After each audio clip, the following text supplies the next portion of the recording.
What's the difference between Kulpa's umpiring and a sack of garbage? You can take the garbage out.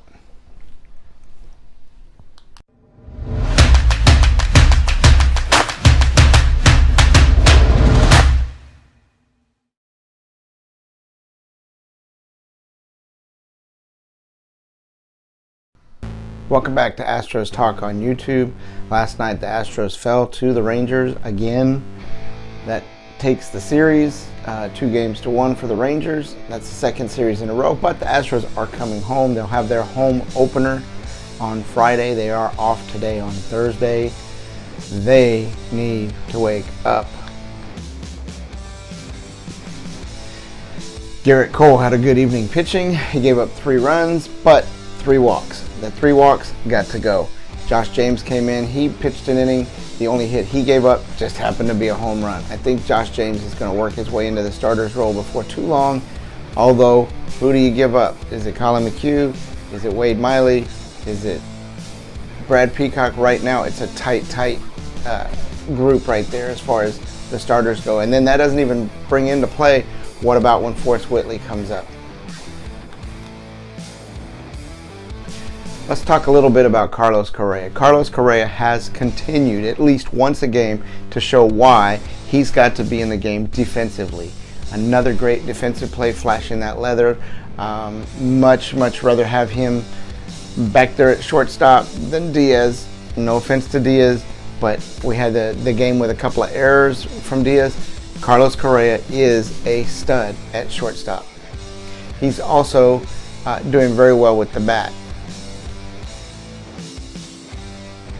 Speaking of batting and hitting, top hitters on the team right now still remains Josh Reddick at .375 batting average, Jake Marisnick at .364, Carlos Correa at .333, and George Springer at .308. Doesn't mean a whole lot if you're not putting the runs across, and one of the problems was last night's game, 14 left on base.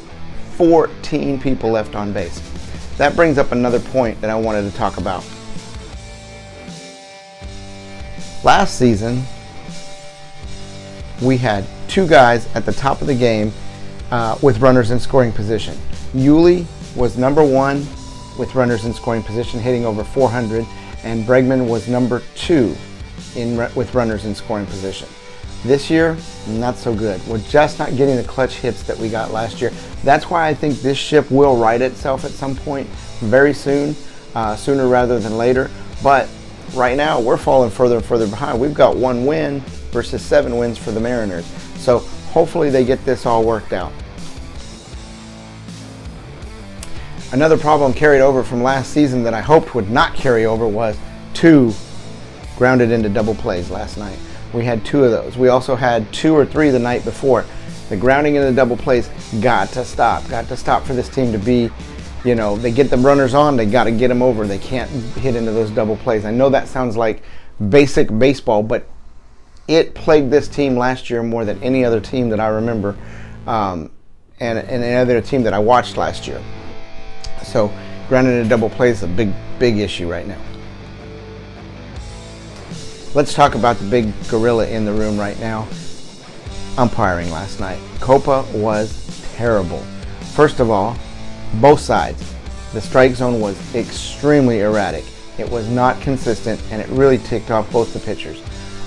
It really got to Cole, and then there was the dust up with, it looked like Kulpa was baiting the Astros. They're in their dugout. He kept looking over in the dugout. Finally, that led to the hitting coach being thrown out of the game, and then eventually Hinch at the same time basically got thrown out. He just kept baiting the Astros. He got 2 coaches out. It looked like even Cole might end up in that being tossed, but Cole was level-headed, kept his cool, stayed in the game.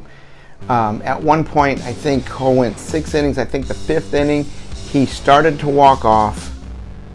Cole started to walk off, started to say something, then to change his mind, change his direction, and Kulpa called him back over. Umpire should never do that. Never. In addition, he also got into Cole's warm-up tosses, started cleaning the plate. I mean, you're going to step in front of a guy that's throwing 98 miles an hour and getting his warm-up tosses in. That was absolutely ridiculous. Also, when he called Cole over that time, Stassi got in between. Stassi did a great job trying to calm the situation down, but Major League Baseball has to do something about Kulpa.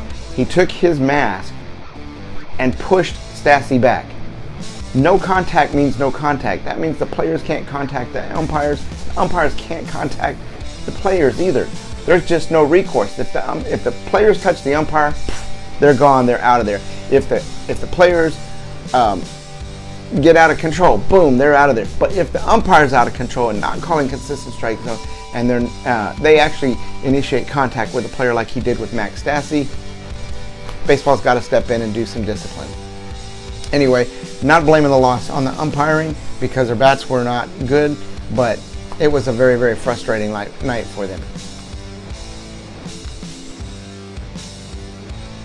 Lastly, we're coming home. The Astros will be at home this weekend. Friday, Saturday, Sunday will be a three-game series with the A's as the A's come to town on Friday. If you've got tickets to the game, 2:30, the Street Festival will open.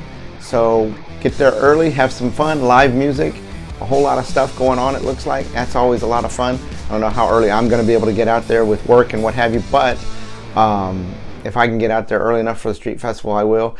A lot of cool stuff going on in the stadium. You got the Hall of Fame section that's over there in Home Run Alley. They've got a new beer section, the car box. And speaking of beer, it's great. Crawford Bock. The only thing I had against Crawford Bock, it's delicious. I can drink it. Problem is it's 4.7, so as far as the alcohol content, it's not very high. I think that was actually probably planned because ultimately you're going to want to drink more beer. So maybe the low alcohol lends to more sales. I don't know. I will tell you this. This was something we figured out. They have it on draft at various places around, but they also have, when you first go in behind the home plate, where the wine section is, they have that wine where you can go in and buy wine or whatever.